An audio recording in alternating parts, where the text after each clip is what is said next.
O Maicon falou com exclusividade no seu depoimento o motivo real do qual ele tirou a vida da Vitória Regina. E eu vou trazer aqui para vocês nesse vídeo. E também Fá de Açougueiro, é o que está nessa capa, não é isso que você leu? Pensa bem que ideia desse homem. E ele dá várias versões pelo que ele fez. Você vai ver também o Dr. Fábio, que é o advogado da família da Vitória Regina, trazendo atualizações importantes. Seja bem-vindo, seja bem-vinda neste canal. Muito obrigada pelo seu comentário. Se você puder, compartilhe esse vídeo, ative as notificações, deixe aí o seu joinha também, tá bom? E assista até o final, que você vai ver coisas aí novas sobre o caso da Vitória Regina. Hoje, na terça-feira, no dia 30 de abril, acabou de chegar para mim uma informação incrível de dentro da delegacia de Cajamar. E eu não tô acreditando no depoimento que esse cara, que esse canalha deu, dizendo o motivo no qual ele matou a Vitória. Como todo mundo sabe, ontem o processo do Michael e da Vitória andou um pouquinho mais e eles acabaram dando algumas informações privilegiadas aqui pra gente. Uma das informações foi que Michael vai pegar pelo menos uma sentença máxima aí de 50 anos. Claro que não é certo que isso vai acontecer, porque todo mundo sabe, a justiça no nosso Brasil é falha e é muito fácil de burlar isso daí. Então, se ele fizer tudo certinho, ele sai em menos tempo. Só que o que vocês não sabem é o motivo real que o Michael disse que tirou a vida da Vitória. Quer dizer, não sabia até agora, que eu vou contar pra vocês. Mas antes de você saber essa informação, já segue aqui, curte, compartilha meu vídeo, que todo dia eu tô postando vídeo aqui, vejo que muitas pessoas visualizam, mas nem todo mundo tá me seguindo. Isso ajuda muito no meu trabalho. Rapaziada, o real motivo que o Michael disse que matou a garota Vitória foi legítima defesa. Vocês acreditam nessa palhaçada? Vocês acreditam que esse frio assassino, esse perverso pilantra, disse que matou a menina por legítima defesa? Disse que ele já tinha marcado com ela de se encontrar, que a gente sabe que é mentira. E no momento que eles se encontraram, ele foi conversar com ela sobre um tal relacionamento que eles não tinham. E a Vitória parece que não gostou de alguma coisa que ele falou e foi pra cima de Michael. E aí ele, como um cara prevenido, né, um cara que se preocupava muito com a sua vida, ele tinha uma faca, duas na verdade. Só que uma dessas facas foi a que ele usou. Era uma faca de açougueiro que ele tinha no seu carro, que ele deixava ali só como legítima defesa. E aí o que ele fez? Ele pegou essa faca e acabou atacando ela para poder se defender. Sim, um homem, sim, um cara com muito mais força, foi se defender de uma menina de apenas 17 anos, porque ela foi pra cima dele, tadinho. E aí, ele disse isso porque ele tentou ludibriar a polícia, ele tentou enganar a polícia para que eles pudessem diminuir um pouquinho a pena dele. Quando ele viu que o carro dele já tinha ido pra perícia e que o celular dele já tinha pego todas as merdas que ele tinha feito, aí ele teve que inventar alguma coisa. Isso foi o motivo que ele inventou, que ele sim foi por legítima defesa. E no inquérito dele, dentro das linhas, dentro das escritas dele, do depoimento e também do caso do Michael, está isso aí, ó. Ele está dizendo real. Ele está dizendo que ele foi por legítima defesa, que ele simplesmente quis se defender, porque ele achou que a Vitória ia fazer alguma coisa que pudesse contra a vida dele. E aí, com medo, ele se defendeu e foi aí que ele tirou a vida dela. E aí depois a ocultação de cadáver, tirar o cabelo, essas outras coisas aí, foi tudo muito simples. Já que eu matei, agora eu vou tentar um pouco enganar. Tanto que ele disse que a ocultação do cadáver, que ele tirou a roupa dela, porque ela estava sem roupa, né? Ele disse que tirou a roupa dela para que o corpo se decomposse com mais velocidade. Ele disse que com isso o corpo se decompunha com mais velocidade. O incrível é que há alguns meses atrás Michael tinha pesquisado na internet como degolar uma pessoa e como também esconder o corpo, né? Então fica difícil. Outra coisa que vê no depoimento é que Michael usou o carro dele mesmo para fazer todo esse crime e que ele conseguiu tirar todo o sangue com lavagens no veículo. Na primeira vez que o carro dele foi apreendido, o carro dele estava sem os bancos, estava só com plástico. E a segunda vez já estava com os bancos novamente. Mas mesmo assim, o tanto de sangue que jorraria da jugular da menina, não tem como esconder. E algum lugar do carro ia ter. E também uma novidade, né? Todo mundo sabe que foi encontrado mais uma prova, um material genético, mais um DNA dentro do carro do Michael. De quem será que é esse DNA? Bom, gente, tenho muitas informações aqui, não posso soltar agora no momento, mas vou te falar uma coisa: quando vocês descobrirem de quem pode ser esse DNA, quem pode ser o terceiro cara, o segundo no caso, né? O segundo cara por trás do assassinato dessa menina, vocês vão ficar malucos. Malucos de verdade. Acompanha aí que eu não vou deixar esse caso barato. Dado um homem simples, de um coração enriquecido, que é o nosso querido doutor Fábio Costa. Ele que é apresentador, comentarista, nossa, tantos adjetivos que dava pra gente escrever uma nova cartilha do MEC só para falar de tantos adjetivos bons que esse homem tem. Seja muito bem-vindo ao Mota Podcast. Ô Moto, obrigado, cara. Obrigado pelo convite. Para mim é um prazer enorme poder estar aqui com você, contar com esse espaço, com essa estrutura sua para poder falar não só, né, da minha trajetória, mas também sobre outros casos, sobre a advocacia criminal, sobre a jovem advocacia e principalmente nesse caso que tá todo mundo, tô aqui ao vivo no Instagram aqui, todo mundo quer saber a respeito do caso da Vitória. Acho que é inevitável chegar aqui, falar da trajetória, não falar desse caso. Mas estou à sua disposição e mais uma vez agradeço demais o convite. É isso aí, compondo a nossa mesa, o nosso querido amigo subtenente Ailton, um homem que está voltado à segurança pública, que vai também fazer as suas perguntas, vai fazer alguns comentários dentro daquilo que a gente vai trazer hoje, né, doutor? Seja muito bem-vindo. Ele que é bacharelado também, né? Bacharel. Sou bacharel habilitado pela OAB, impedido de exercer, porque ainda estou na ativa, sou funcionário público, né? E mais uma vez é uma satisfação estar compondo mesa com o Mota, com o Dr. Fábio, que seja muito bem-vindo. E vamos desenrolar esse bate-papo, que tenho certeza que a gente poderá, nós levaremos muitas informações, não só a quem nos assiste pelo Instagram, como quem está nos assistindo pelo canal do Mota Podcast. Inclusive, a todos os doutores que hoje me procuraram, eu não sabia que o doutor Fábio tinha uma legião de fãs tão grande como ele tem. Imagina, que é isso. Tantos doutores hoje, várias doutoras, sabe o Alisson que está acompanhando ali nos bastidores, muitas doutoras e muitos doutores hoje me elogiando e na verdade eu quero fazer um agradecimento. Ele foi muito bacana comigo, muito legal em aceitar o convite. Eu até falei que ele é um homem muito humilde e disse uma coisa para ele.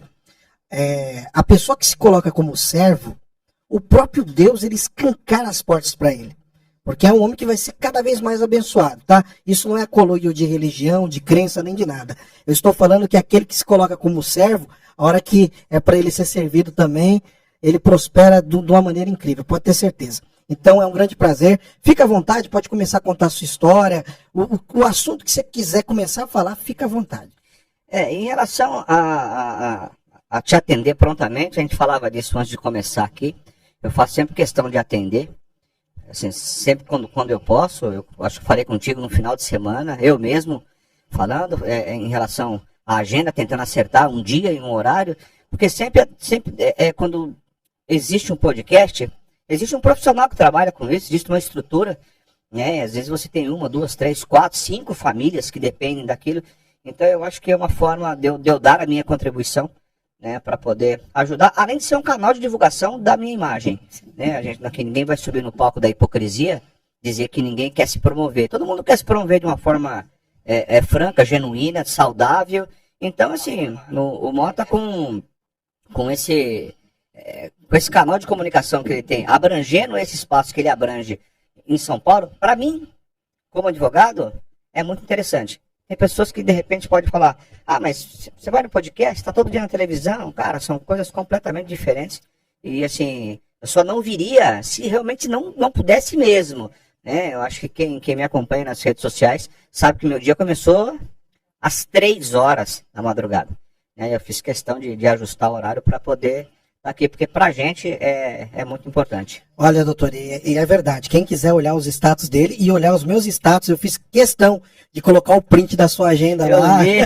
Eu fiz questão, coloquei até uma música meio diferente lá, uma música mais, né, da comunidade, né, uma coisa mais comunidade, por quê? Teve o pessoal do Telecentro da freguesia do Ó, que falou, poxa, eu conheço o doutor, e eles falaram que vão acompanhar também. Então, é um pessoal mais ali da Brasilândia, Zona Norte, o pessoal da Vila Penteado, Vila Rica, Jardim Almanara, pessoal da Vila Santa Maria, ali perto da 40. Então, muito obrigado, meus amigos policiais ali da Polícia Civil. Muito obrigado por vocês estarem acompanhando. O doutor Hellmaster mandou mensagem na hora que ele chegou, já pedindo o link para assistir e também está prestigiando Vossa Excelência. Eu queria conhecer um pouquinho mais da sua história, já que você é um grande comentarista também da Record News. O que acontece? Não, pode continuar. Pode. Já que o senhor é um grande comentarista também da Record, eu não sei se podia falar o nome da televisão. Pode falar? Pode. Da Record. Hoje mesmo você estava gravando, agora há pouco estava lá no Templo de Salomão gravando. Salomão. Lá na que TV, legal. TV Templo. Ah, TV Templo. TV Templo. Uma TV específica lá dentro do Templo de Salomão. Onde é uma estrutura gigantesca deles. Eu vi lá, tinha chroma key e tal, um negócio todo bonito, câmeras de última geração. Sensacional o lugar. E é gostoso estar nesses lugares, né? Eu almejo muito alcançar, né? Ter um espaço para atender os meus convidados dessa forma. Eu vou lutar o que for preciso, mas eu vou alcançar. Sim, se Deus quiser. Vamos junto. Cara, assim, falar um pouco de mim, assim, eu tô com hoje 45 anos, prestes a completar 46, quase eu venho no dia do meu aniversário. Olha. Você chegou a sugerir até o dia para eu vir, que seria o dia do meu aniversário. Que dia? Né? Que é sexta, né? Tá chegando. Segunda-feira. Segunda, 14/4. Era 14, é verdade. E eu comecei, né? Minha trajetória começa em 2020, num caso de grande repercussão na Record. E depois desse caso, que foi... tem um amigo que foi levado para uma delegacia, porque a noiva sumiu na sexta-feira, infelizmente apareceu morta no domingo. Suspeitaram dele, levaram para a delegacia, ele pediu um auxílio e a Record estava lá cobrindo essa ocorrência. E aí, a partir de então, eu comecei a ser convidado para outras matérias, para outros casos.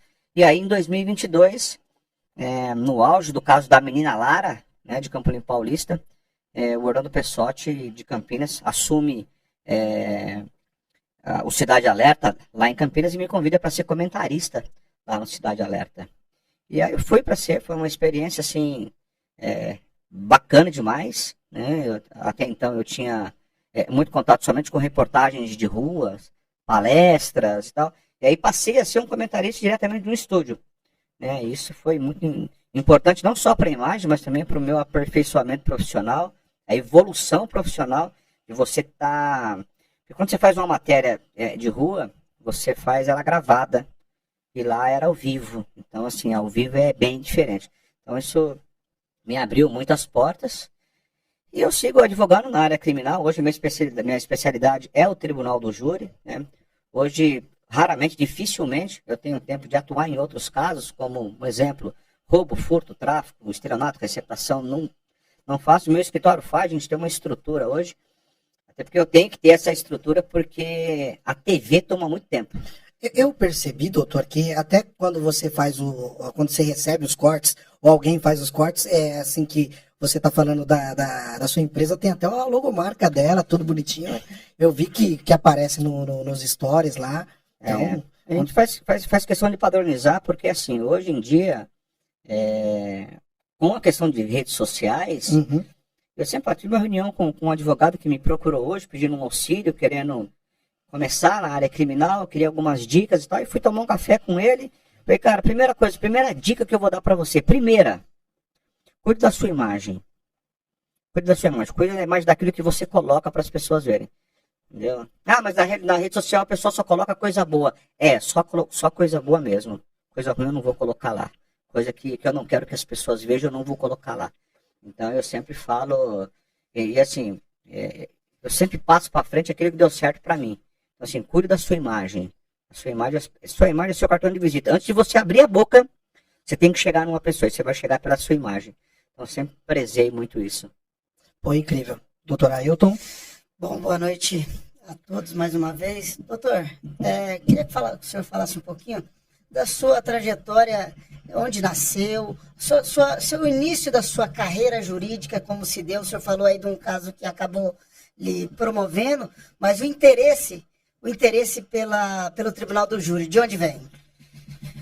O interesse porque o Tribunal do Júri, ele é um mundo à parte da advocacia criminal. Eu considero isso. Até porque até o rito é diferente, até a estruturação de um processo do Tribunal do Júri é bem diferente. Entendeu? Então, assim, eu sempre tive interesse em fazer, em me especializar no Tribunal do Júri. Porque você começa a atuar na área criminal e 90% dos crimes é roubo, furto, tráfico, estelionato, receptação. E você fica nesse giro. É sempre a mesma coisa. E aí quando você quer buscar algo diferente, aí você tem que buscar o Tribunal do Júri. Então eu conheço muitos advogados que não fazem o Tribunal do Júri. Porque para você fazer o Tribunal do Júri, você não precisa apenas ser técnico. Você não precisa apenas conhecer do processo. Você tem que falar bem. Você tem que ser um cara simpático. Você não pode falar muito alto para o jurado, senão você irrita. Você não pode falar muito baixo, senão o cara não te escuta. Você tem que ter um entendimento de neurolinguística. Você tem que olhar para a pessoa e entender se ela está prestando atenção em você. Cara, então é um mundo assim... eu sou apaixonado pelo Tribunal do Júri. 2025 agora eu já fiz 4 e tenho mais 13 para fazer. Eu fiz essa pergunta porque eu também sou apaixonado pelo Tribunal de Júri, embora eu não atue, como eu disse, por impedimento. Por impedimento. Mas no futuro, se assim o Criador permitir, é claro que é uma área que eu pretendo explorar, uma área que eu acredito que o conhecimento que eu tenho hoje como policial, que eu tive ao longo da carreira, né, que eu já estou quase encerrando a minha carreira, falta pouco tempo para chegar ao fim da carreira policial. Já vou deixar um convite aqui para quando terminar a carreira e quiser atuar no júri. Mas eu me apaixonei pelo Tribunal do Júri, não é demagogia falar porque está na presença do senhor, em eventos policiais. Em eventos policiais, vendo a quantidade de policiais que necessitam dessa assistência, de uma assistência realmente qualificada, né? De ver quanto de injustiças ocorre quando há uma prisão no sentido da prática do homicídio, né? No sentido de levar proteção. Eu falo do policial porque eu vivo o mundo policial. Tem que defender a tua classe. Né? Eu vivo o mundo policial e é um público que ele está diretamente envolvido no crime de homicídio, porque, querendo ou não, faz parte da função. Policial. E eu comecei me apaixonando pelo local de crime. Local de crime.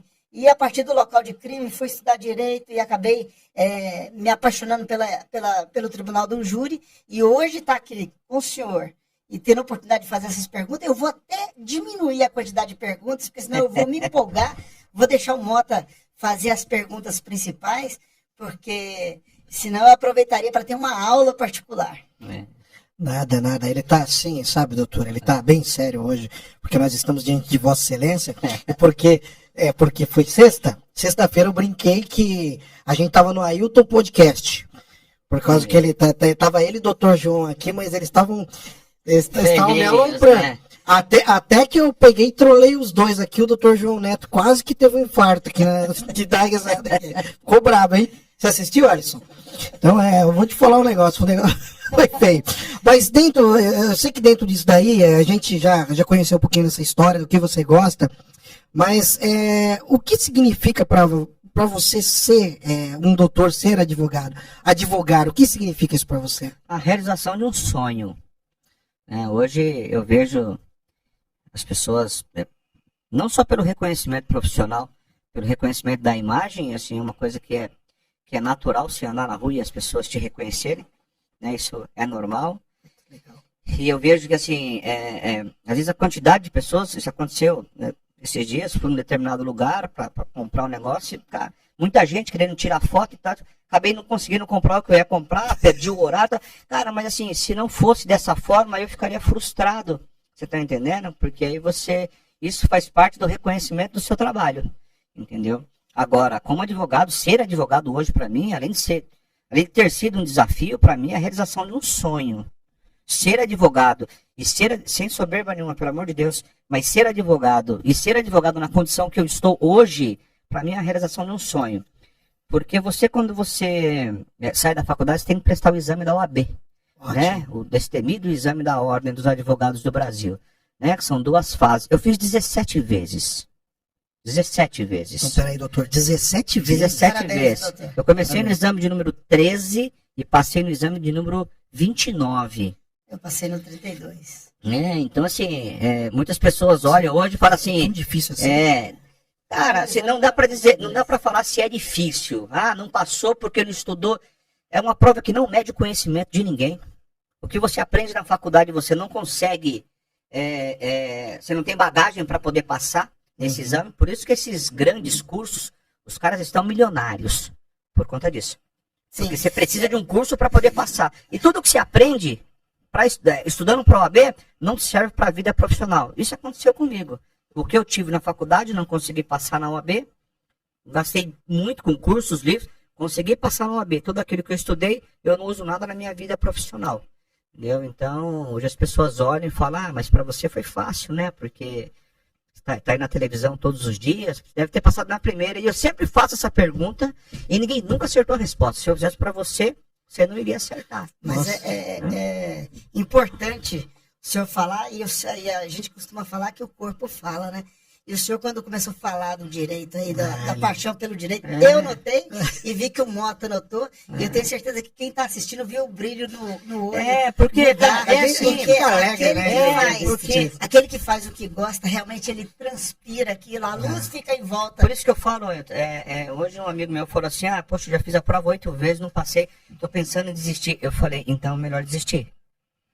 Porque depois que você passar vai ficar pior. Vai ficar mais difícil. O dia seguinte da foto é pior. Mas qual é o dia seguinte da foto? É quando você vai na cerimônia, pega a carteirinha, tira uma foto, sou advogado. O dia seguinte é o pior de todos. Então assim, tá ruim agora para passar no exame, então é melhor desistir. Porque você não vai ter tarimba para você poder enfrentar a vida profissional. Eu comecei a prestar o exame da ordem em 2014, passei em 2019. Gente. Cara, e não me sinto assim... menosprezado em nada. Ótimo. Não vejo isso um demérito nenhum. Entendeu? Assim, quem passa na primeira não é pressuposto de que essa pessoa vai ser um bom advogado. E aquele que faz 17 Também não é ruim. E aí eu tô à prova disso. E tô dizendo assim, a gente tem, no Brasil a gente não tem uma cultura de falar que é bom, né? No Brasil, infelizmente, a gente quando fala que é bom, soa que você é soberbo, que você é arrogante. Eu não tenho o menor problema de falar isso, porque eu sei a cadeira que eu ocupo, né? E eu não tenho medo de perder meu assento. Eu sempre falo isso. Então, assim, eu ter feito 17 provas não diz que eu sou um advogado ruim, até porque eu sou muito bom naquilo que eu faço. Dentro do tribunal de júri, você já ouviu falar de uma senhora que me deu voz de prisão ao vivo aqui, chamada Eliana Passarelli? Minha amiga. Sério? Você conhece ela também? Conheço. Nós estivemos juntos. Ela só te deu voz de prisão e ela que me prendeu. Ela prendeu ele e me deu voz de prisão. Só deu voz de prisão pra ele e me prendeu. Eu conheci a Passarelli em Campinas. E não é brincadeira. E não é brincadeira, viu, doutor? É verdade, tá? É verdade. Eu sei, eu conheço o histórico dela, terrível. Assim, minha amiga, nós estivemos juntos no programa da Record de Campinas, nós estivemos lá juntos algumas vezes num programa, falo com ela constantemente, uma excelente pessoa. Poxa vida. Eu perguntei isso justamente porque ele passou. Porque é engraçado, né? Como pode, né? Você viveu tudo isso e ainda é apaixonado pelo direito, mesmo sofrendo uma injustiça, né? Acho que foi isso. E essa foi uma das coisas que me fizeram, além de todas aquelas que eu falei, da paixão pelo local de crime, pelo estudo do homicídio em si, pelo estudo do crime contra a vida.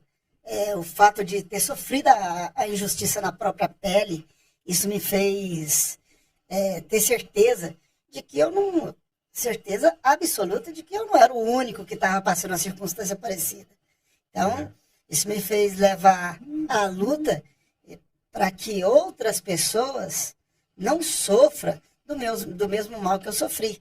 Ter a liberdade cerceada de forma injusta, totalmente injusta, e sem chances de defesa, porque primeiro, o senhor não acompanhou, acredito, né, o caso, talvez tenha acompanhado o caso, mas não acompanhou o processo em si, mas ter sido preso para depois ter sido notificado do que eu estava sendo acusado, e depois de preso, ter que promover a minha defesa.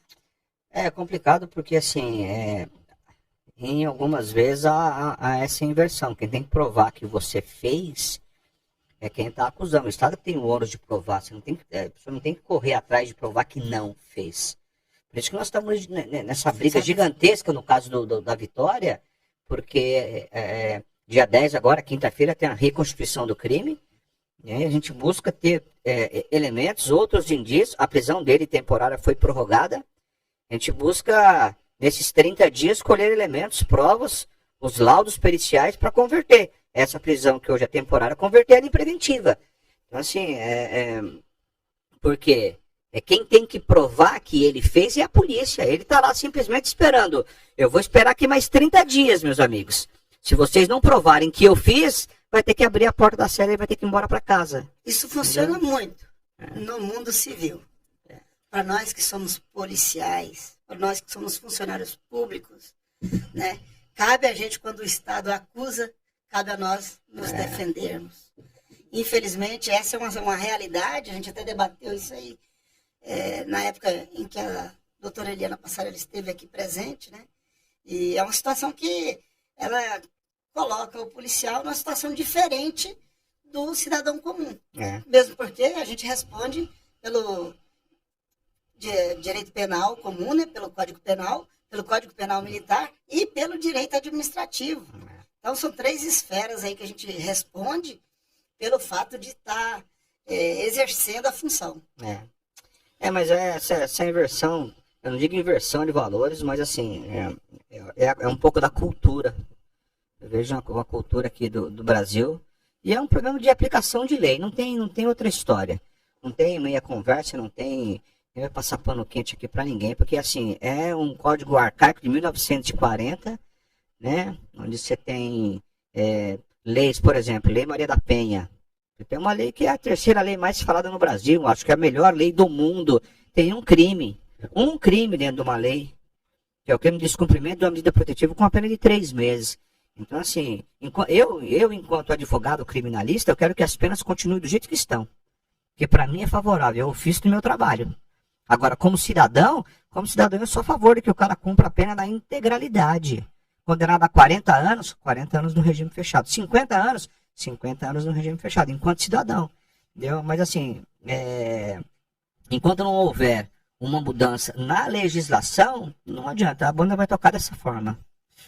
Já que a gente partiu pro caso Vitória, que é um dos casos que estão sendo mais discutidos, tem um monte de gente te perguntando já aí na sua rede. Você tá no Instagram, né? Qual que é o Instagram, pessoal, de seguir? DR_Fábio Costa. É isso aí, galera. Vamos seguir lá o doutor. Ele sempre tá informando a gente de tudo. E a notícia vem em primeira mão, viu? Então, você quer ficar informado, você precisa seguir o doutor Fábio Costa. Urgente, você quer aprender um pouquinho mais, né? Não tem curso ainda seu, né, doutor? Eu lancei um curso de inquérito policial. Tá. Esse curso foi lançado em 2023, estou refazendo ele agora, só vou esperar agora dar uma baixada nesse caso. Esse caso simplesmente hoje é o caso mais falado do Brasil, isso o Google Trends mostra, é o caso mais falado do Brasil, e isso tomou muito meu tempo, né? Tem tomado muito meu tempo, então até regularizar tudo certo em relação à reconstituição do crime, ouvir as pessoas, chegarem os laudos, e der uma acalmada, eu vou refazer esse curso e vou lançar ele numa plataforma. Fica tranquilo, ele pode vir aqui falar do curso, né? Sem problema. Vai ser um grande prazer. Futuramente a gente tem um planejamento de lançar um grande seminário também em São Paulo de direito penal, onde nós teremos grandes juristas, tanto operadores do direito criminal comum quanto do Tribunal do Júri. Dentre os nomes, a gente pode citar o Dr. Mauro Ribas, o Dr. João Neto estará nesse seminário, e outros advogados, inclusive a doutora Eliana Passarelli estará convidada a participar desse seminário. Então é um projeto futuro nosso, mas um futuro breve, e que o senhor já esteja convidado a participar. Maravilha, obrigado. Como um dos nossos palestrantes. Obrigado pelo convite. Com certeza, e vai ser uma honra pra gente, viu, doutor? Fica à vontade. E falando do caso da Vitória, o que nós temos de novidade é isso. Quinta-feira, a reconstituição, né? Sem a presença do Michael, que confessou o crime, mas volta atrás, disse que essa confissão ela foi mediante uma coação, que ele foi coagido. Então, hoje ele é um indiciado, oficialmente ele é um indiciado nesse inquérito policial, mas é um indiciado não confesso. Né? Então, embora tenha o parecer favorável do Ministério Público para que ele vá até o local do crime, para que ele seja requisitado lá no CDP e participe da reconstituição, não vejo que ele, naquele local, a não ser que quando chegar lá ele confesse de verdade. Porque na realidade ele confessa, mas disse que tudo aquilo era mentira. Então levá-lo para a cena do crime para reconstituir aquilo que ele não participou é inócuo. Entendeu? Então, mas vai ser feita a reconstituição com base nas perícias, com base nos depoimentos, nas investigações, com a participação do IC, do Instituto Criminalística. Então vai fazer uma reconstituição para traçar uma cronologia, e a reconstituição ela é importante porque você consegue identificar a ação humana. Tem uma ação humana que carregou um corpo por tantos metros, aí você reproduz esse fato. É possível uma pessoa de tantos quilos com uma força tal, carregar tal peso por tal distância? Então eu acredito que nessa reconstituição, que é o nosso objetivo principal, é identificar a participação de outras pessoas. Doutor, desculpa a indelicadeza e a humildade de te perguntar isso, mas é como se uma pessoa, assim, vocês são formados para isso, tá? Eu sou o Zé, imagine um Zé que tá te perguntando uma coisa, o Zé vai te perguntar um negócio, é aquela pessoa que tá aqui bem simples, que não sabe de nada. Bora lá. Você acredita que ele, de repente, tenha agido sozinho? Jamais. Jamais. Vou responder até antes de você terminar de fazer a sua pergunta. Sério mesmo? Jamais. Você sabe por que o delegado fala que não? Cara, infelizmente, assim, eu não tenho o menor problema em falar do delegado, da autoridade policial. Porque quando... É um conhecido seu. Meu xará. Quando o serviço é bem feito, a gente vai elogiar. E quando o serviço é mal feito, não que ele seja um mau policial, não. Todo um profissional, 35 anos de polícia. Certo. Só que, assim, algumas falhas aconteceram. Isso não adianta jogar para debaixo da mesa. Aconteceu. Ele vir a público e falar que, por exemplo, que o rapaz matou a moça dentro do carro, acredita na história, porque o Maico conta que matou a Vitória dentro do carro. Esse carro passa por uma perícia, a perícia não consegue encontrar uma mancha de sangue. O luminol não achar se você acreditar numa versão dessa, você está menosprezando a polícia científica de São Paulo, que é a polícia, é a melhor do Brasil. Sem demérito às outras, a melhor do Brasil. Entendeu? Então, assim, aquela confissão dele naquele momento é péssima, péssima. Doutor, eu acompanhei esse caso muito pela imprensa também. Eu não acompanho o processo e não tive acesso a laudos. E eu, da mesma forma que o povo, o público nos assiste, tem a curiosidade, eu vou transformar em pergunta.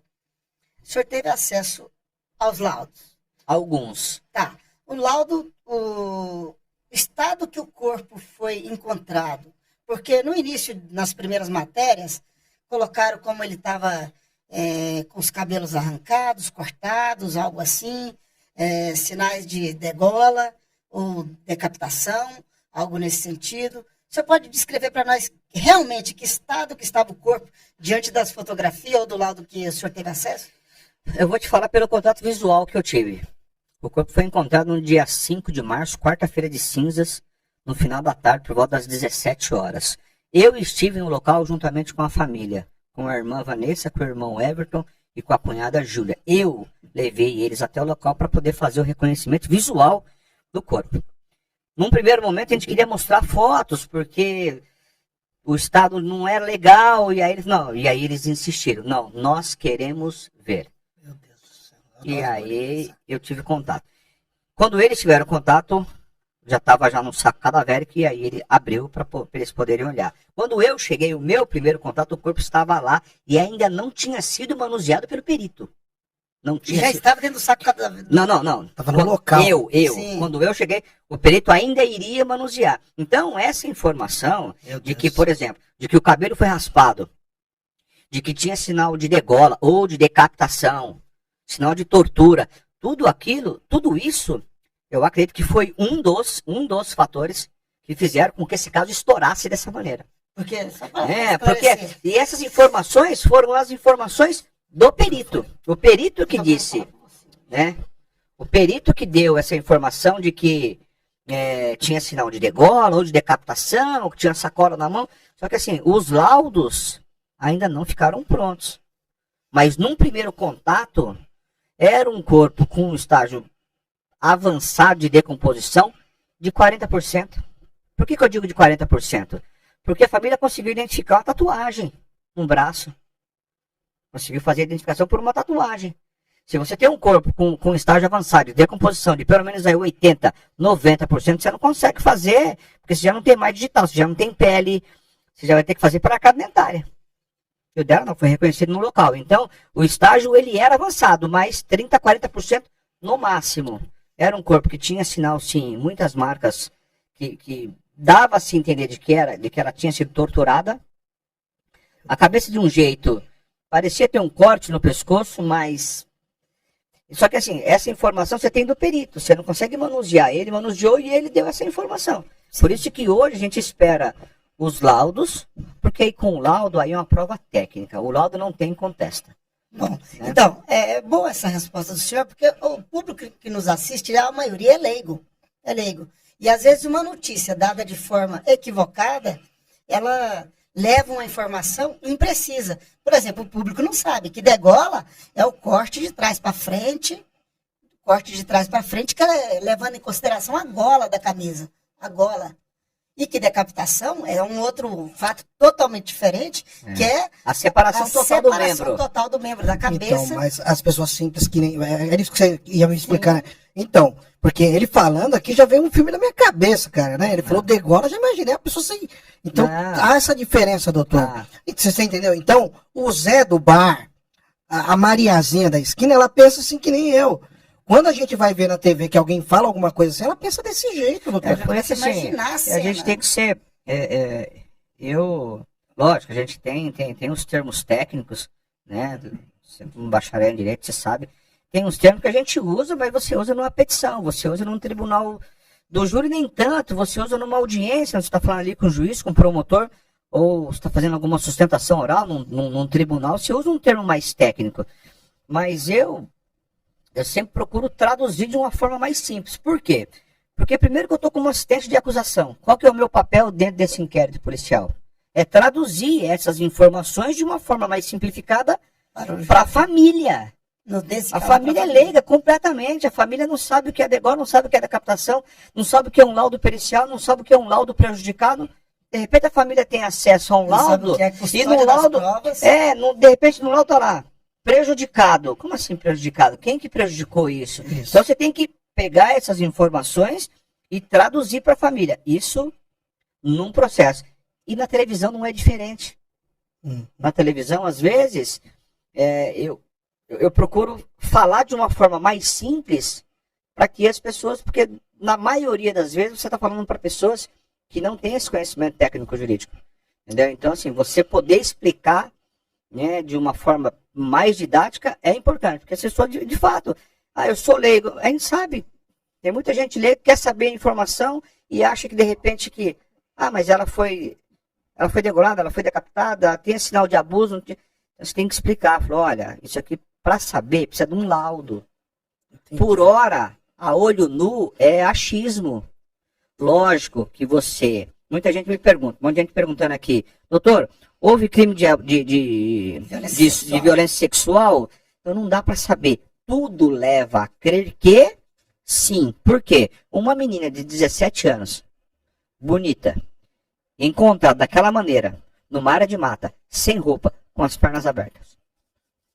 Tudo leva a crer que houve. Só que o laudo é que vai dizer. O laudo que vai dizer, entendi. Já estive em cenas de crime onde a situação era a mesma e o laudo veio negativo. E às vezes eles vêm positivo já no primeiro contato que o perito tem. Só que naquele momento, 7 dias do desaparecimento dela, não dava para você identificar de fato o que aconteceu. O cabelo estava raspado, degolado ou machucado. Não dá. Por isso que a gente tem que sempre esperar os laudos. Eu vou falar disso no momento. Eu sei que alguns laudos já chegaram. Eu estive na delegacia hoje e vou poder falar desses laudos quando eles forem documentados. E aí você pode vir com a prova técnica, que aí você tem um profissional que foi lá, analisou e emitiu um documento. E esse documento, esse sim, traz a informação verdadeira. Poxa vida. Como é que você se sente nesse caso, doutor? Já que você teve o primeiro contato, você chegou a ter contato até mesmo com o corpo antes do perito. Como é que você se sente nesse caso? Arrasado, cara. Porque assim, dele contar, você já é um cara vivido da rua, mas... Quando eu falo cara, arrasado, causa comoção. só de você contar, eu me sinto mal, cara. Eu te Cara, juro, eu assim, fico mal pra e caramba. quando eu falo arrasado, assim, são vários fatores. Sim. Primeiro que eu tenho uma filha da idade dela. Nossa, meu Deus do céu. Tenho uma filha da idade dela. Tenho uma filha que tá prestes a fazer 17 anos. Meu E aí você vê aquela família naquele sofrimento. mais simples, mais simples. Sabe? Então, assim, e aí você começa. E não adianta. Quando aconteceu isso no primeiro caso, sei lá, 2020, tantos casos que eu atendi, você fala, agora eu já me acostumei, no próximo eu tô Não mais se tranquilo. acostuma. Você vai passar a vida inteira e não vai se acostumar, cara. Porque Eu digo, assim. não se acostuma, ele citou ali que tem uma filha da mesma idade. Eu tive uma triste oportunidade de socorrer um garoto alvejado. Isso aconteceu há 23 anos atrás, e agora comentando desse assunto aqui, ele me vem à memória como se fosse agora. Um garoto morreu, e eu que promovi o socorro dele até o hospital, ele com um disparo na região peitoral, que tinha sido provocado por um vizinho, isso aconteceu lá na região sul de São Paulo, e eu pego aquela criança ali, ele tinha cerca de 9 ou 10 anos, eu não me recordo a idade exata, mas entre 9 e 10 anos, eu carregando aquela criança no colo sozinho, porque a criança, de 9, 10 anos no colo da gente que já é adulto, ele se torna pequeno. Ele é alvejado, então o corpo fica esmorecido. Eu lembro da cena como se fosse agora. Eu sou promovendo socorro e eu tinha um filho, eu tenho filho, naquela ocasião meu filho com a mesma idade daquela pessoa que eu estava socorrendo. Então não adianta falar, você vai se acostumar. Não vai. A mente humana, cara, ela não está preparada Assim, para se acostumar com essas situações bizarras, absurdas. Não está preparada. E aí, assim, são etapas de sofrimento, porque quando você entra num caso desse, né, eu entro já praticamente no dia seguinte do desaparecimento dela. Então você vê, primeiro, a angústia nas buscas. Cara, é assim, o telefone toca, é aquele alvoroço. Você tem a angústia das buscas. E aí depois você tem o dia que o corpo é encontrado. Cara, aquele dia assim foi uma tristeza gigantesca. Mexe com o ser humano, né? Por quê? Porque nós ficamos, nós, que eu digo nós, Brasil, 7 dias vendo as fotos dela passar na televisão todos os dias. Fotos, vídeos dela dançando, tudo. E aí você fica com aquela imagem dela. Gera uma esperança, né? Gera. A família nunca imaginou. A família, de todo o tempo que eu tive com a família, no desaparecimento dela, a família nunca declinou. A família nunca falou assim, acho que já não tem mais jeito. Não, a família todo dia, toda hora.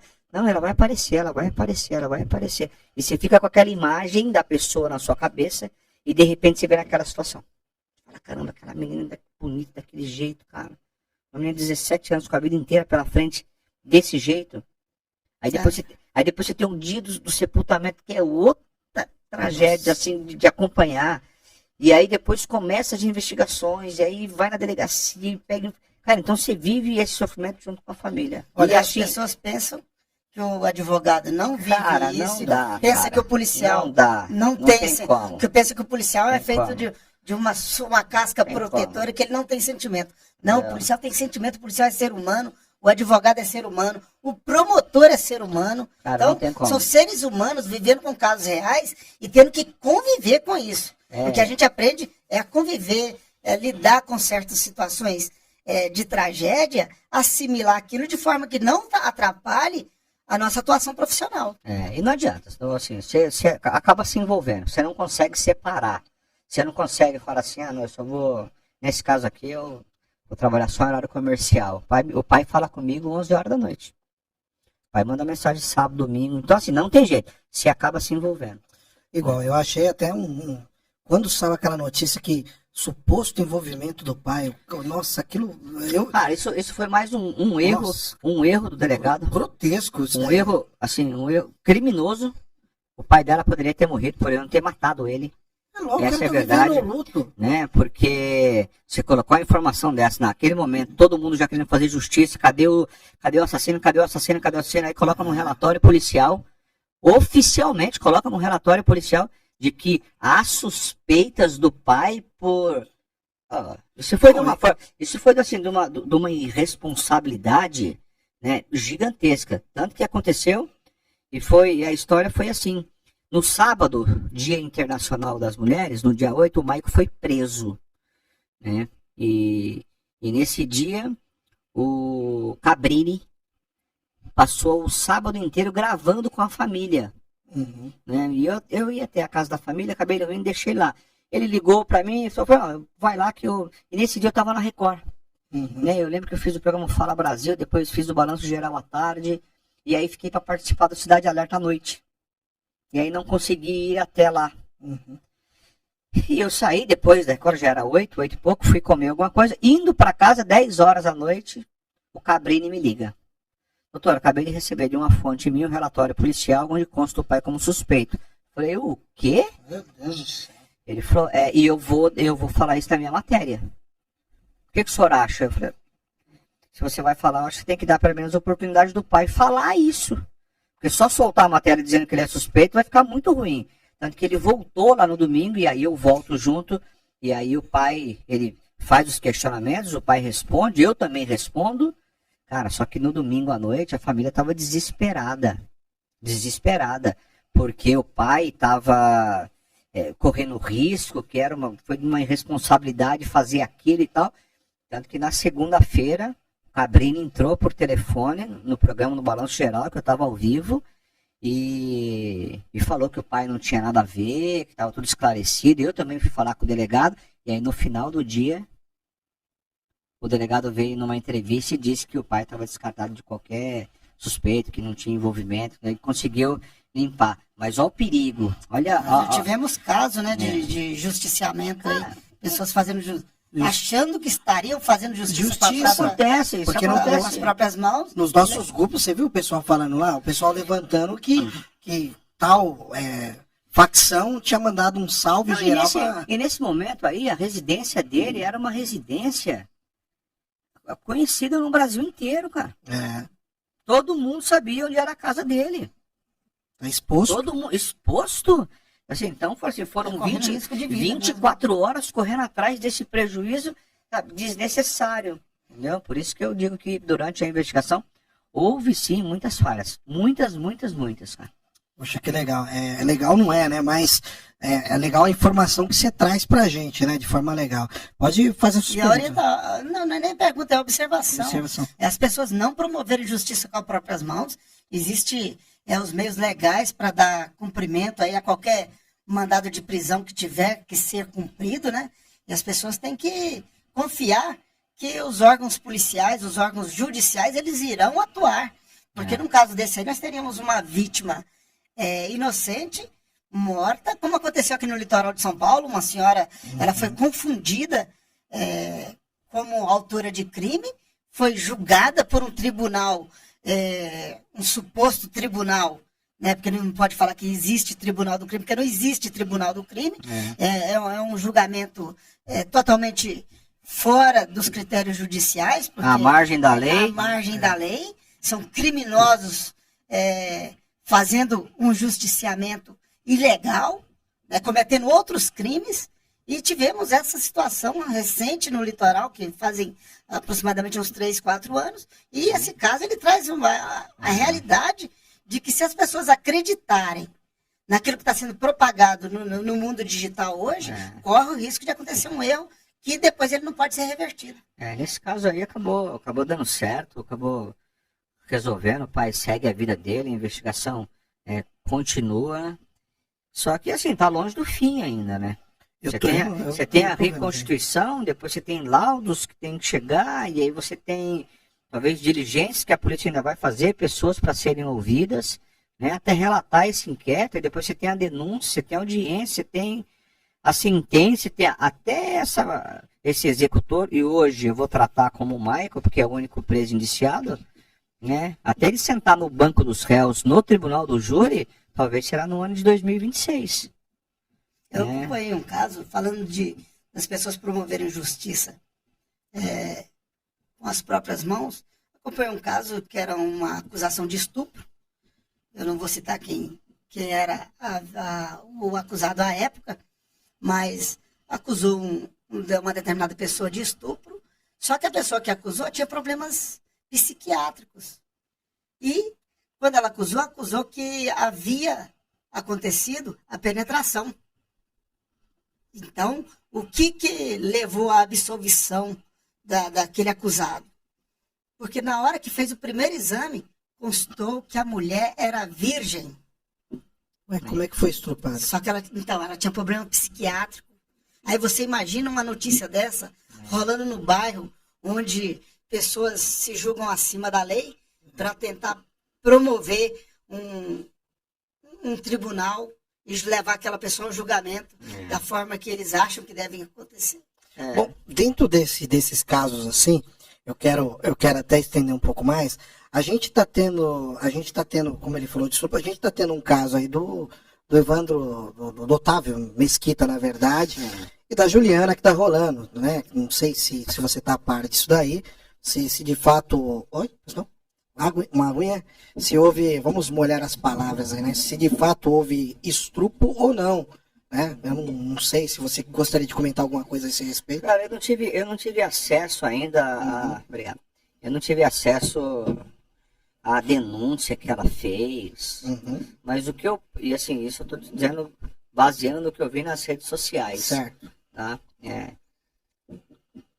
Ela teve um momento de intimidade com ele numa brincadeira, certo, né, num programa, e inclusive até ouvi o Ratinho comentando a respeito disso, né, e depois vi também uma outra cena que ela vai para cima dele.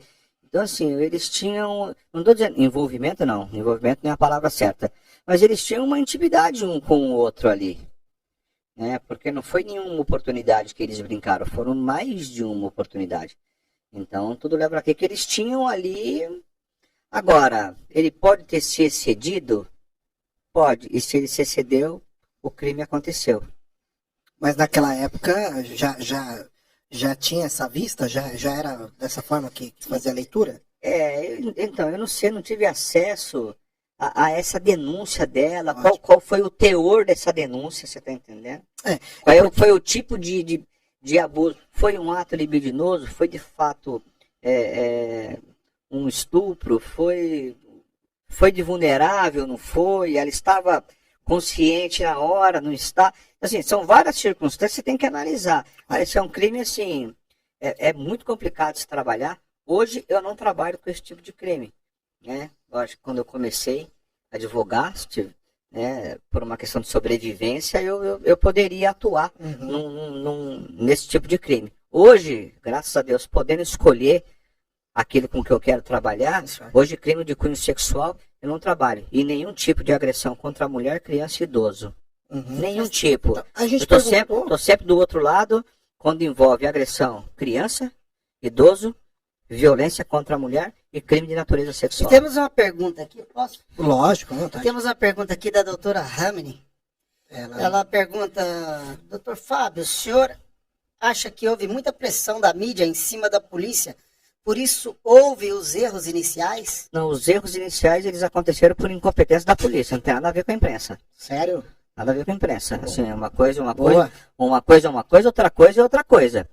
Você colocar no relatório policial que o pai é suspeito, isso não é pressão da mídia. Isso é um achismo, isso é um erro de investigação.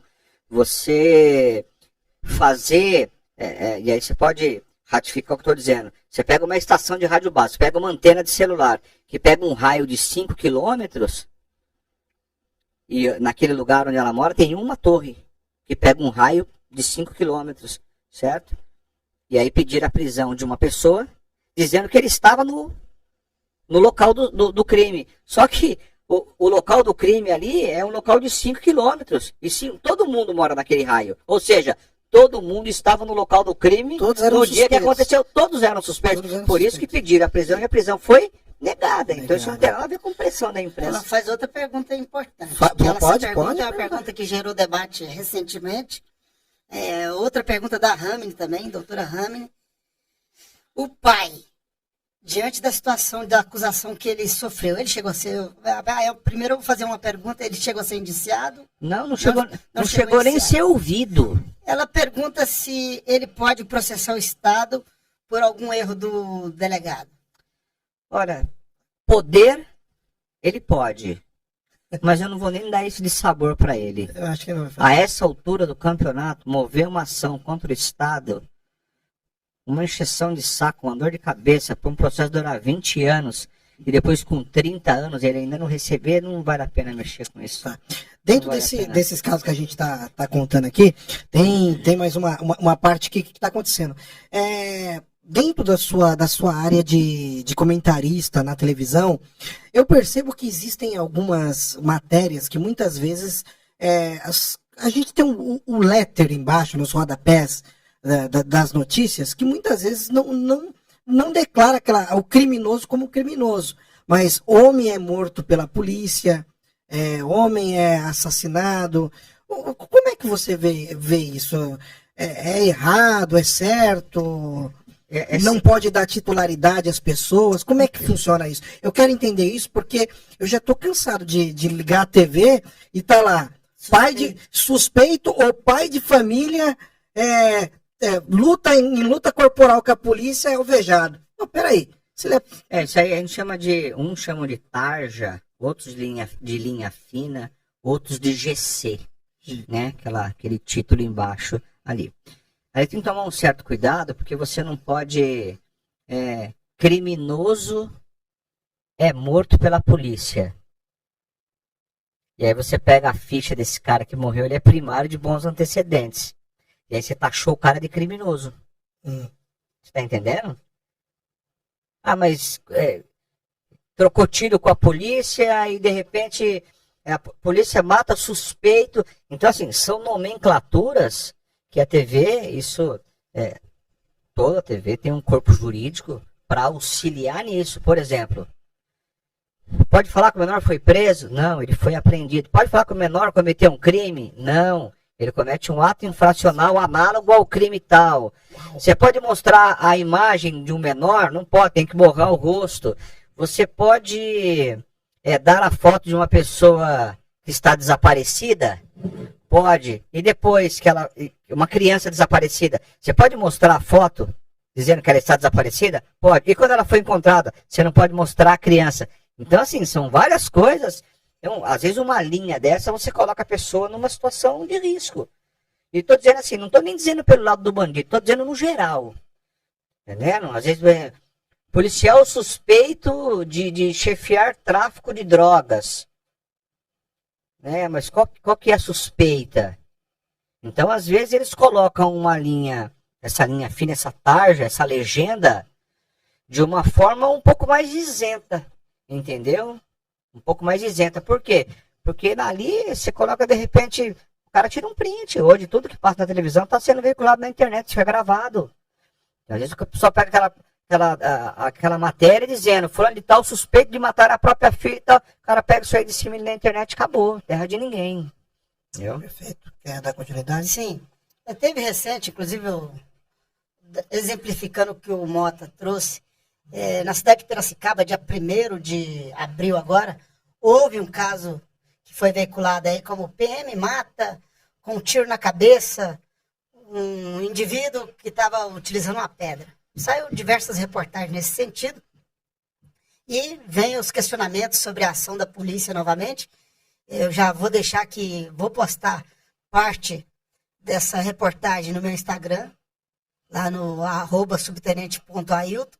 E depois vou postar o parecer do comandante regional, Coronel Sabino, dando resposta àquele ato. E vou desmistificar algumas coisas aqui hoje. Uma das coisas que eu quero desmistificar na mídia, alguns apresentadores, eles divulgam que o policial, em determinados atos, ele tem que procurar acertar o braço, a perna do oponente, do agressor. Então, muito bem foi posicionado pelo coronel que respondeu o evento acontecido lá em Piracicaba, que quem vai para cima da polícia e está virando um modismo, as pessoas investirem contra o Estado. O que as pessoas têm que entender, quando investe contra o policial, você está investindo contra o Estado. No caso que aconteceu em Piracicaba, um indivíduo que possuía antecedente por tráfico de drogas, então ele era um traficante, ele tentou se desvencilhar da prisão, tentou agredir os policiais com um objeto, que entre os objetos apreendidos foram pedras e outros que eram para ser utilizados naquela agressão, e diante daquela tentativa de prisão, um policial desfere um disparo, que ainda não há a confirmação de que, porque os vídeos que está circulando na internet, ele não esclarece nada acerca do momento do disparo, e aquele indivíduo, ele foi a óbito, né? Mas isso aí vai ser mostrado a resposta oficial, que já está circulando na internet, e vai ser disponibilizado no nosso Instagram. Mas já desmistificando o disparo na região das pernas, na região do braço, não existe nenhum documento, nenhum protocolo policial que fala que o policial tem que acertar partes inferiores ou superiores, tentando diminuir o risco do oponente. O policial atira para parar a agressão. E eu posso falar porque eu sou instrutor de tiro. Além de bacharel em direito, eu sou instrutor de tiro. O policial ele atira para parar a agressão. E não tem como o policial prever que ele vai atirar nas pernas ou atirar no braço. Por quê? Se eu tentar acertar um braço de um indivíduo que está com uma faca, por exemplo, e esse disparo não for acertado, esse indivíduo ele pode promover a morte do agente. E de vários agentes, como existem vídeos na internet disponíveis mostrando a agressão de um indivíduo com faca que terminou em morte e que o indivíduo acertou diversos agentes de segurança. Sem entrar no mérito se era policial militar ou policial civil ou policial federal que estava na ação. Só que esse mito que é pregado sobre acertar um disparo no braço, na perna, é mito. O policial atira para parar a agressão. E ele vai atirar com o objetivo de acertar o alvo. O alvo, naquele momento, é a pessoa que está promovendo a agressão contra o policial, contra o agente do Estado que está atuando.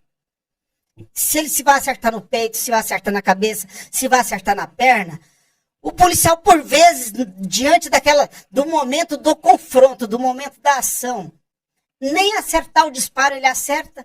Se ele ficar escolhendo, aí ele vai morrer, como nós tivemos diversos policiais mortos recentemente em ações que o agressor partiu para cima do policial. Então, quem parte para cima do policial está se colocando em situação de risco e está se colocando na condição de poder levar um disparo. Ele está desafiando o Estado, está desafiando o agente do Estado. Perfeito. Tem um superchat que a gente acabou de receber. Pode dar o parecer dele acerca do entendimento dele. Isso, da Hanimi, né? Hamini.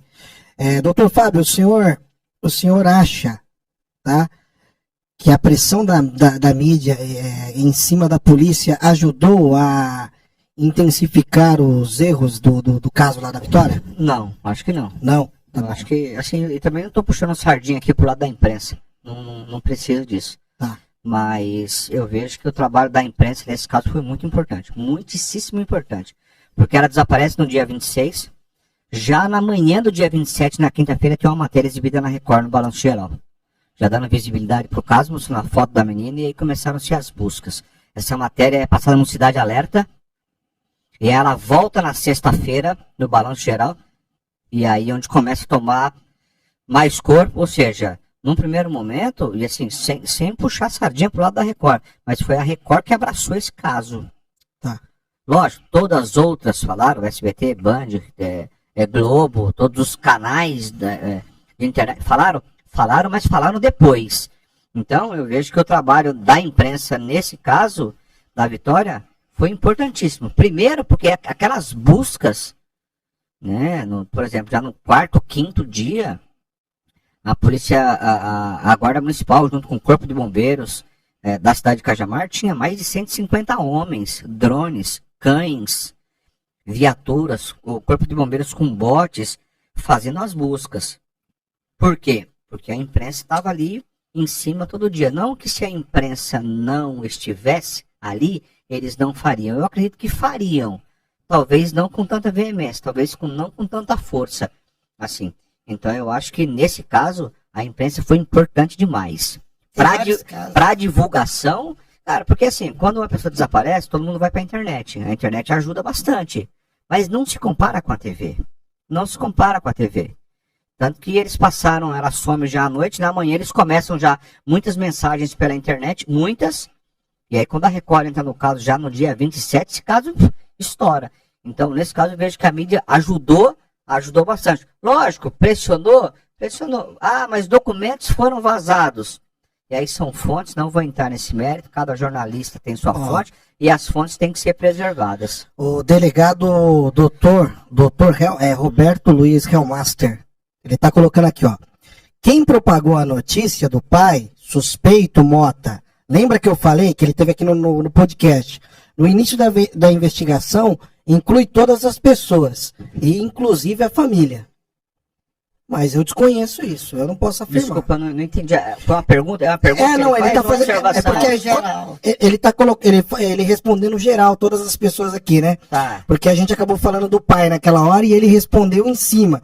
Só que daí ele falou assim, ó, quem propagou a notícia, o delegado falando, do pai suspeito, ele fala, você lembra, Mota? Porque ele esteve aqui no podcast. Tá. Eu falei que no início da investigação, que quem propagou foi a família, inclusive a família, né? Não, então ali, não foi. mas eu acredito que não seja, Dr. Hellmaster. Acredito que não. Acho que o colega está completamente enganado. Porque o delegado também é amigo dele, é conhecido dele também. A família jamais teve qualquer menção de suspeitar do pai ou de qualquer familiar. Lógico, é um trabalho da autoridade policial, é um trabalho do delegado, em caso de desaparecimento, se ouvir quem primeiro? Pai, mãe, irmãos, pessoas mais próximas, pessoas do seu círculo de relacionamento, círculo de amizade. Agora, levar a informação de que a família que propagou isso não foi a família e também não foi a imprensa. Certo. A atitude responsável foi do delegado de polícia, Dr. Fábio, que colocou, e eu não tenho problema nenhum de falar que foi ele que colocou, tanto que eu fui falar com ele, falei, doutor, tá aqui, ó. Qual que é a suspeita? Então, assim, quem colocou foi a autoridade policial, foi o delegado de polícia que colocou no relatório de investigação e disse que o pai tinha suspeito, alguns indícios em relação ao pai. E contradições. Aí ele dá uma munição para quem? Para a mídia. Aí a mídia vai pegar e vai soltar. Mas quem colocou lá foi o delegado. Em nenhum momento a família foi lá e falou... Eu acho que meu pai está envolvido. Jamais. Hoje, além Jamais. desse preso, da pessoa que está presa, tem um preso. Michael preso. Além do Michael, tem mais alguém que está sendo investigado? Na realidade, assim, investigados todos são. Mesmo aqueles que foram ouvidos, liberados. Né? Assim, investigados até o relatório final desse inquérito policial, todo mundo é suspeito. Todo mundo é suspeito. Então, hoje a polícia tem, sim, lógico, é um processo que corre sob sigilo, um inquérito completamente sigiloso.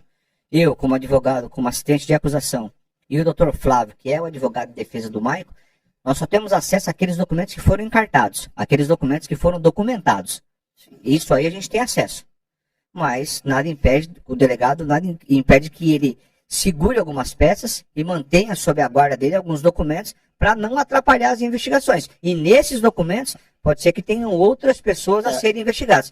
O que eu posso dizer é que a polícia não acredita que ele agiu sozinho. E se não acredita que ele agiu sozinho, é porque acredita na participação de outras pessoas. Eu fui induzido a essa pergunta, e essa foi uma pergunta realmente de indução.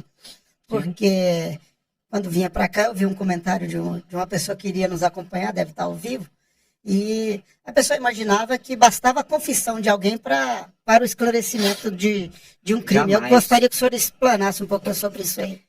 Na realidade, assim, só a confissão, é que na realidade hoje nós não temos uma confissão, né? Porque ele confessa, mas depois na sequência ele volta e diz que a confissão foi mediante uma coação, que ele teria sido coagido. E aí essa coação ela pode ser física ou ela pode ser mental. Mas fato é que ele volta atrás, essa confissão dele está anulada. Mas vamos pensar aqui que essa confissão dele fosse verdadeira. Só essa confissão não serve para condená-lo. Essa confissão ela tem que vir atrelada com outras provas. Quais são as provas? As provas técnicas, que aí são os laudos. Pegar só a confissão, isso não é só nesse caso, em todo caso. Todo processo criminal que você tem, onde a pessoa espontaneamente ela confessa o crime, essa confissão não basta para o juiz olhar para essa pessoa e falar assim, você confessou? Está encerrada a ação. Está encerrado o processo, pena X. Não, tem que ter uma comprovação técnica, que são os laudos.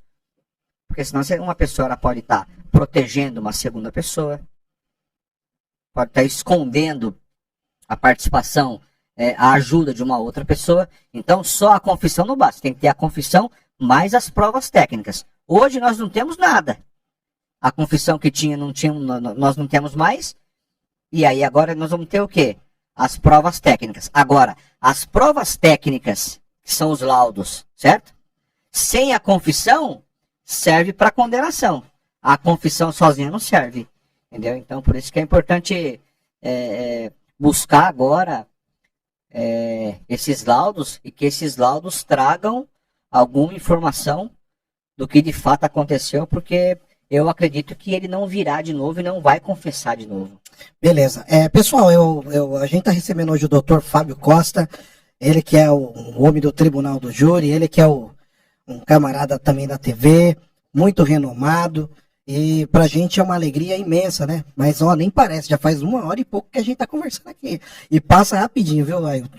O que você tá achando da experiência de estar com o doutor hoje na mesa? Isso é muito boa, né? A experiência é inexplicável, né? E só reforçando lá, porque estou vendo os comentários, inclusive. Deixa eu pegar fogo. O doutor está participativo aqui. Ele comentou aí. Será que eu entendi errado? Sobre a possibilidade de atirar nas partes não letais. Não. O que acontece em cima da dissertação que eu fiz acerca do disparo em locais que proporcionam menores danos, o que existe na Polícia Militar e em algumas polícias pelo Brasil e pelo mundo hoje, são armas de menor potencial letal. E não quer dizer que as armas não matam. Aquela arma, aquela taser, que é utilizada em algumas situações, quando o policial tem ela disponível, quando o momento da ação permite o uso de uma arma não letal, sim, ela é empregada. Diversos casos, muito mais do que as pessoas imaginam, essa arma de menor potencial lesivo, né, letal, menor potencial letal, que não quer dizer uma arma não letal. Ela pode matar pelo choque, aquela munição de elastômero, a munição utilizada para controle de distúrbio civil, que a bala de borracha. A bala de borracha, vulgarmente conhecido, ela também tem potencial de matar uma pessoa. Então, não quer dizer que por estar utilizando uma arma de menor potencial letal, a pessoa que foi sujeitada, né, a ação de que ela não pode não morrer. Não, uma arma não letal, ela pode matar, de menor potencial letal, ela pode matar. E o disparo, procurando acertar membros, seria um disparo de precisão. E não é a verdade real dos policiais que todos conseguem efetuar um disparo de precisão. Para disparo de precisão, existem os snipers, existem os atiradores caçadores de diversas forças policiais. Esses sim são habilitados para efetuar um disparo preciso na região que ele quiser escolher ali para atingir o objetivo. Se o indivíduo ele for atingido no braço e a situação permitir que o simples disparo no braço, mas isso nós estamos falando de tiro estático, tiro com uma pessoa em condição de que, se acertado no braço, vai cessar totalmente a possibilidade de agressão, e quem está efetuando o disparo também possui 100% de preparo e treinamento para efetuar aquele disparo. O disparo policial, o disparo de ação, o disparo repentino, ele é feito no calor de uma ocorrência, no momento de um combate. E só sabe a tensão de um combate quem já viveu ele. Quem nunca viveu um combate, nem pode falar dele. Ele só pode escrever aquilo que ele ouviu dizer. Exatamente. Perfeito.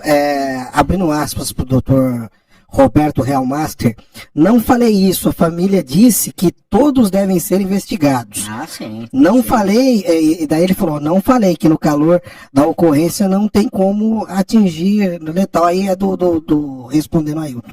Mas beleza. Não, mas foi palavras da família mesmo. Todos têm que ser investigados. Todos Quando ela fala todos, ela fala todos. Isso. É que, na verdade, eu acabei entendendo errado. O Elton Lopes também está aí, muito obrigado, viu, doutor? Excelente colocação. Hoje é um dia para a gente tirar muitas dúvidas com o Dr. Fábio Costa. Eu sei que tá corrido, já estamos chegando pertinho do final. Quanto tempo tem ainda aí, Miranda? Tem o quê? Uns 15 minutos? 20 minutos. Ok, a gente tem mais 20 minutos. O doutor já tá convidado, já foi convidado no dia que ele saiu daqui. Né? Tá convidado. Não, e o doutor Você conhece ele ou não, o doutor Hellmeister, não? Não. É um delegado legal para ter amizade, viu? Eu sei tem 48 anos de experiência, trabalhou por diversos anos no DHPP. Ele tá lá na Itapecerica, né? Itapecerica da Serra. É isso mesmo. Se não for, doutor, corrija a gente, beleza? Então, logo em breve o Fábio vai estar voltando aqui, eu creio também que trazendo já o seu curso, vai ter outras coisas. Agora, uma curiosidade, Fábio, que eu não entendi. O Ailton trouxe dois fuscões pretos. O que será que significa isso? Tá chamando a atenção aí. Meus Fuscas o que significa? Cara, isso aqui são objetos. Como o doutor trouxe esse fato da reconstituição né, simulada dos fatos, eu acreditei que iria transportar, né, simular aqui o transporte da vítima para o local de crime, mas como a gente não sabe se a vítima, até pelo laudo que o senhor falou que saiu, que não há apontamento de vestígios de sangue no carro, não concluiu ainda, né? Na realidade, sim, é que a versão... Não sabe... A versão dele disse que deu as facadas nela dentro do carro. E que ela sangrou até a morte dentro do carro. Uma versão dessa que você não pode carro acreditar. que não tem sangue. Carro que não tem sangue. Então, isso pode ter acontecido dentro de um carro? Pode. Não, naquele. Em outro, sim. Naquele carro, não. E foi para isso que nós trouxemos o carro, para simular o transporte. Porque na experiência que o senhor tem, você já viu vários casos, né? Assim, né? Eu já vi, sei da competência da Polícia Científica do Estado de São Paulo. Já acompanhei várias investigações. Eu perdi a conta de quantos locais de crime eu presenciei. E aquele carro não foi objeto de um crime. Ele pode ter sido objeto, aquele carro pode ter sido usado para transportar o corpo. Mas é humanamente impossível você colocar uma pessoa no banco do motorista de um carro com banco de tecido e você dá 2 facadas, 3 na realidade. Ele fala que foram 2, mas na realidade foram 3. Uma delas pegar numa região vital, que é a jugular. Já imaginou a quantidade de sangue? Ele não teria condições de limpar isso a ponto da perícia não identificar nada. Então, não sei, só se ele ateasse fogo no carro, aí era diferente. Agora, naquelas circunstâncias, não. Então, por isso, assim, você tem uma confissão cínica dele, né? Porque você pega tudo aquilo que ele confessou e tudo aquilo que ele que tinha de investigação naquele momento, nada bate. Então, tipo assim, ou a polícia está errada com toda essa investigação e ele está certo? E é bom o senhor falar dessa confissão, porque as pessoas lá da região, né, nós temos diversas pessoas que nos assistem daquela região, que futuramente, inclusive, estarão lá compondo, se houver, né, uma pronúncia, compondo o Tribunal do Júri, né, o Conselho do Júri. Seguramente vai ter. Então, compondo o Conselho de Júri, lá o Tribunal do Júri. E nós temos exemplo, inclusive, essa semana, teve um dos casos do Dr. Renato Soares, ele conseguiu provar e anular um dos depoimentos de um réu confesso. O que o senhor está trazendo é muito importante, porque as pessoas assistem e imaginam que um depoimento, porque esse depoimento, mesmo ele sendo, de certa forma, inutilizado agora por um outro depoimento, né, que ele está apontando aí que foi coagido a prestar o tal depoimento, mas mesmo assim, muitas das vezes a promotoria ela apresenta aquele depoimento inicial, né? Ele usa como porque na prova. realidade, sabe o que acontece, doutor? No Tribunal do Júri, você tem a ampla defesa. no processo criminal e no júri você tem a plenitude da defesa. Exatamente. Então, assim, no júri é mais ou menos assim, vale tudo.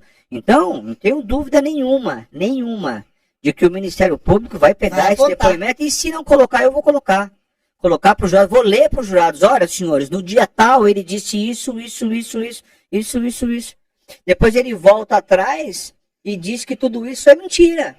Mas ela foi morta com uma faca. Então, para você criar corpo no tribunal do júri, porque qual que é o objetivo nosso no tribunal do júri?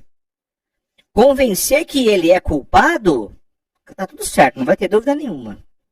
Trabalho para colocar, para condená-lo, é bem tranquilo. Agora, o que não pode deixar escapar é nenhuma qualificadora. Perfeito. Meio cruel, a emboscada, o recurso que impossibilitou a defesa da vítima, são todas qualificadoras, e quando você fala, por isso que no depoimento dele, no interrogatório, ele diz que ela entrou no carro de livre e espontânea vontade. Quando ele diz isso, ele quer afastar o quê? A qualificadora da emboscada. Sim, quando ele diz que esfaqueou ela porque ela ameaçou contar para a mulher dele que eles tinham um relacionamento, ele está querendo fugir da violenta emoção. Ele está querendo alegar a violenta emoção. E se você consegue emplacar essa violenta emoção e derrubar uma qualificadora, você está falando de pelo menos aí 10 anos menos de pena. Então ele foi treinado por alguém para responder assim. Seguramente. Olha, tem aqui a M Branco está falando, doutor Fábio, boa noite. Tenho duas perguntas. Na sua opinião, tem mulher ou mulheres envolvidas no crime da Vitória? E nesse crime já existe intenção de matar ou saiu fora do controle? O que será? Olha, que tem a participação de mulher, eu acredito que sim. Sério, doutor? Eu acredito que sim, mas é um achismo meu, tá? É um feeling meu. Eu acho que tem, por pontos da investigação, que eu não posso falar, mas eu acredito que tem a participação, que ele contou com a participação de alguém. Já falei isso 1000 vezes e vou falar de novo. Ele conta com a participação de alguém em algum momento. Ou no momento que ele arrebata ela, ou no momento que ele tortura, ou no momento que ele mata, ou no momento que ele descarta o corpo. Em algum momento ele contou com a ajuda de alguém. E eu acredito ainda que essa participação tenha sido de uma mulher. Quem? Não sabemos ainda. Esse é o primeiro ponto. Tá? Agora, há clara intenção de matar aí. Aí não foi... ele fala que ele andava com uma faca no carro porque ele mora numa região de mata. Mentira. Mora numa região de mata, mas ele não precisa andar com uma faca no carro para todo dia abrir caminho para entrar em casa. Esse era um facão, não uma adaga, uma faca de 40 centímetros. Né? Então, assim, a faca já estava ali, houve-se uma premeditação. Quando ele sai de casa para ir atrás dela, ele não sai para conversar com ela. Ele não sai para ir tratar com ela um assunto que eles tiveram um relacionamento anterior, porque isso é mentira também. Ela tinha uma relação muito próxima com o pai, muito próxima. Eu vi o celular do pai. Eu pude acompanhar as mensagens. Ela mandava diariamente a foto do prato de comida pro pai. Tem mensagem do pai que falou assim, minha filha do céu, vai trabalhar, me deixa em paz um pouco. Né? Então, assim, ela tinha uma relação muito próxima com o pai. Então, porque esse pai já tinha perdido outro filho. Já tinha perdido outro filho. E outra coisa, se ela tivesse um relacionamento com esse Michael, ela teria contado pros pais. E os pais nunca ouviram nem falar o nome desse rapaz. Entendeu? Então, naquele dia ele não saiu para conversar, ele não teve relacionamento. Alguma coisa fugiu do controle e eles foram para matar. Não que fugiu no controle no dia, tá? Porque falar que fugiu no controle do dia é de repente falar que ela foi para cima dele e ele, numa legítima defesa, esfaqueou ela. Isso não aconteceu. Então, alguma coisa fugiu do controle de alguma situação. Para motivar o planejamento. E aí motivou o planejamento que ele colocou a faca no carro e falou assim, hoje eu vou no ponto, vou buscar ela, eu sei o horário que ela chega, eu sei onde ela desce. Entendeu? Por isso que eu acho que nesse... Aí houve a premeditação. Né? A premeditação, assim, uma pessoa sozinha não teria condições de planejar, arquitetar e executar isso sozinha. A ponto da polícia não achar absolutamente nada. Só que teve no local lá. Que distância, assim, esse corpo estava fora da via? Fora do leito carroçal? 50 metros. Mas mesmo assim, 50 metros. Se o corpo já estava desfalecido... 50 metros e não é numa área... É uma área de mata mas é uma área de mata limpa. Sim. Eu cheguei andando, eu tava de terno e gravata no dia. O único impedimento que eu tive era uma cerca que tinha 2 cabos de aço. O guarda municipal, ele pisa num cabo de aço para baixar, puxa o outro para fazer um vão para você poder passar, entendeu? Eu fui tranquilamente. Alguém carregando...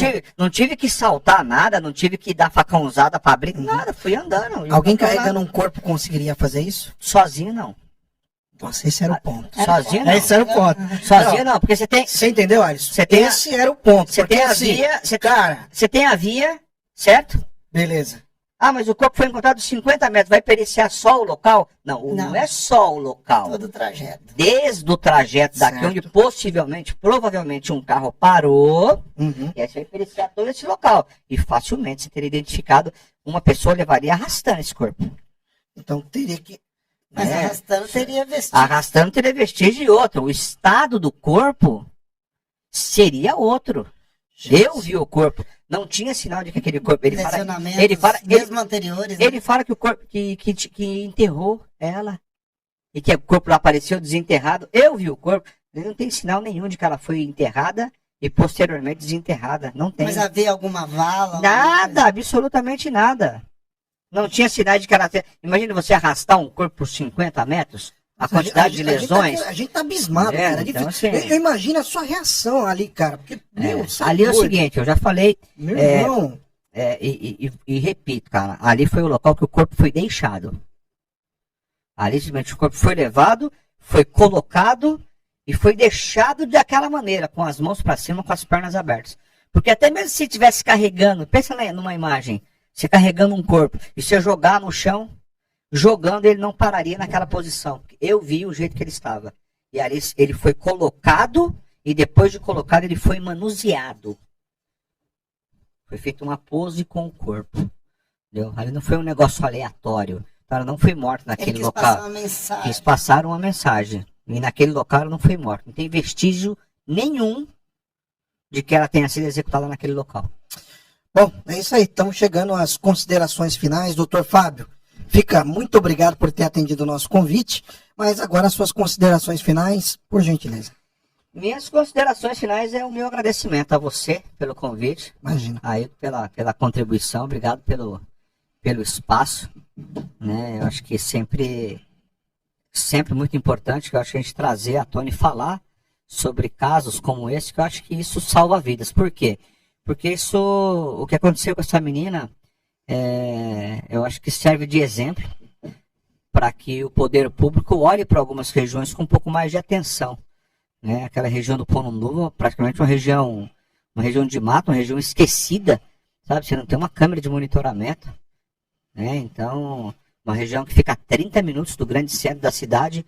Então, eu acho que espaço como esse seu aqui é muito importante para trazer à tona casos como esse.